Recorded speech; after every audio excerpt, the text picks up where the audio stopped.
Hello and welcome. This is Africa in 10 minutes, where we bring to you trending business news from around the continent, courtesy Footprint to Africa. My name is Mike Messi-Kenor, and it's great to have you on the show. Let's take a look at the highlights for this week. July inflation drops to single digit in Ghana. Uganda wants MTN to list on its stock exchange before renewal of license. Appliance maker Bosch picks Nairobi as regional hub. Bank of Africa profit up 74 pence on cost cutting. And now the news. Ghana's year-on-year rate at which the general price level of goods and services increases has dropped from 10% in June to 9.6% in July, according to data released by Ghana's Statistical Service on Wednesday. The GSS said the 0.4 percentage point reduction was as a result of a decline in the general price of items in the non-food component of the inflation basket. The reduction is due to the fact that non-food group inflation fell by about 0.5 percent points from 11.2 to 10.7%, and this is responsible for the fall in inflation that we are observing. For most of the non-food subgroups, inflation rates declined, and the main cause is the base rate effect. Food went up marginally, that is from 7.3 to 7.4%, and that didn't have much effect on the trend we are observing. This is because the food basket's weight is lighter than that of the non-food, and so changes in the non-food will have a bigger effect on inflation rate than the changes in food, acting government statistician Ba Wadia noted in Ghana. Drivers of a non-food group include clothing and footwear, which recorded inflation rate of 15.4%, transport 15%, recreation and culture 13.4%, furnishing and household equipment 12.5%, and miscellaneous 12%.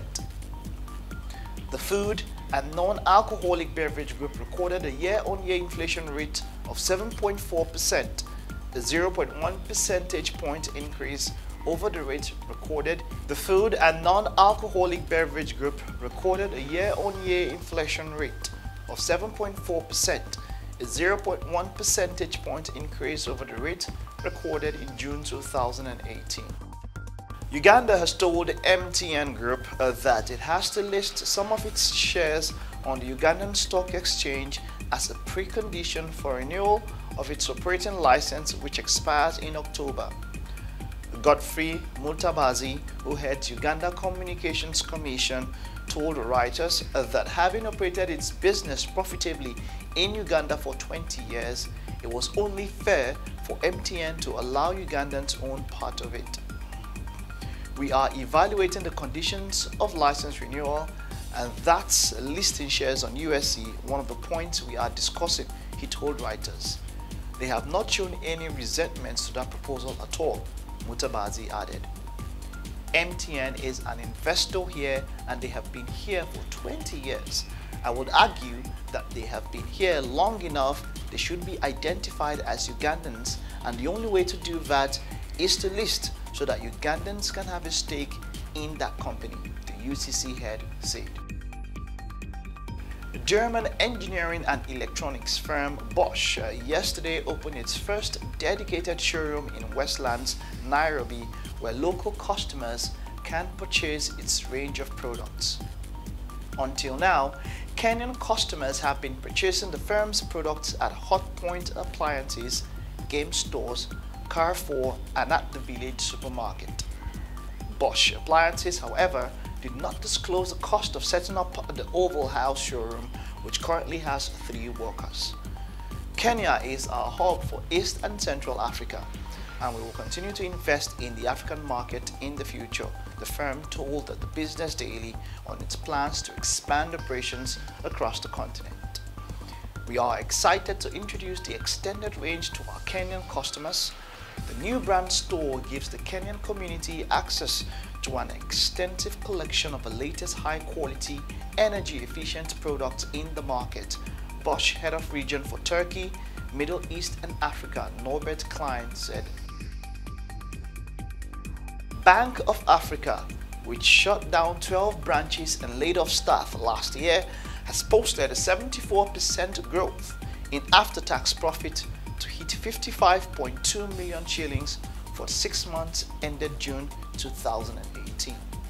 Despite interest income dropping by 14% to 1.87 billion shillings compared to 2.18 billion shillings in a similar period last year, the lender cut its operating expenses by 22%, helping it grow its bottom line. The fall in interest income was as a result of revenue from loans and advances to customers dropping by 287 million shillings to 1.56 billion shillings as the bank slammed brakes on its loan book. Loans and advances to customers dropped from 29.8 billion shillings to 23.5 billion, translating to a 6.3 billion shillings or 21% drop in loan book growth. The bank cut its loan loss provision by nearly half to 349 million shillings as staff costs and rental charges declined by 13 million shillings and 27 million shillings respectively to reflect gains of branch closures and trimming of employee numbers. July inflation drops to single digit in Ghana. Uganda wants MTN to list on its stock exchange before renewal of license. Appliance maker Bosch picks Nairobi as regional hub. Bank of Africa profit up 74 pence on cost cutting. You can send in questions, make comments, and keep up with the news on our various social media channels. Subscribe to our YouTube channel, like our page on Facebook, follow us on Twitter, and connect with us on LinkedIn. Visit www.footprint2africa where these stories were called from. Footprint to Africa, business news made in Africa by Africans.